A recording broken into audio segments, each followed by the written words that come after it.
সুপ্রিয় দর্শক ও বন্ধুরা, অত্যন্ত দুঃখ ভারাক্রান্ত একটি সংবাদ। এটি আসলে আমরা গতকাল থেকেই আসলে শঙ্কায় ছিলাম বা আমরা আশঙ্কা করেছি যে আমাদের প্রিয় বন্ধু শরীফ ওসমান হাদি হয়তো ইন্তেকাল করেছেন। তো কিছুক্ষণ আগেই তার যে সংগঠন ইনকিলাব মঞ্চ থেকে জানানো হয়েছে যে শরীফ ওসমান হাদি আর নেই। ইন্না লিল্লাহি ওয়া ইন্না ইলাইহি রাজিউন। কিছুক্ষণ আগে সিঙ্গাপুরে চিকিৎসাধীন অবস্থায় তিনি ইন্তেকাল করেছেন এবং আমরা আল্লাহর কাছে দোয়া করব আল্লাহ যেন তাকে শহীদ হিসাবে কবুল করে নেন এবং জান্নাতের উচ্চ আসনে আসীন করেন।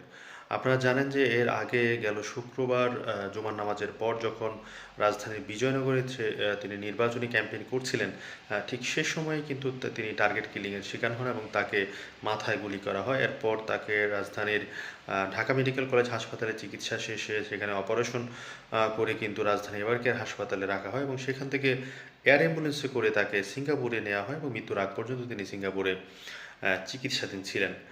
তার মৃত্যুতে গভীর শোকের ছায়া নেমে এসেছে বাংলাদেশের যারা মুক্তিকামী সাধারণ মানুষ রয়েছেন তাদের মধ্যে এবং ভারতীয় আধিপত্য এবং নব্য সাম্রাজ্যবাদের বিরুদ্ধে তার যে বলিষ্ঠ কণ্ঠস্বর ছিল এবং তার যে জ্ঞান প্রজ্ঞা এবং মেধা ছিল, সেখান থেকে কিন্তু আসলে ভবিষ্যৎ প্রজন্ম বঞ্চিত হলো। তো এটাই আসলে শেষ খবর যে ওসমান হাদি মারা গিয়েছেন এবং আমরা দোয়া করব আল্লাহর কাছে। তার পরিবার, তার ছোট্ট একটি বাচ্চা, এবং আমি জানিয়ে রাখি আপনাদেরকে যে সে ঢাকা বিশ্ববিদ্যালয়ে আমার ব্যাচমেট ছিল, অন্য ডিপার্টমেন্টে ছিল, কখনো দেখা হয়নি, কথা হয়নি।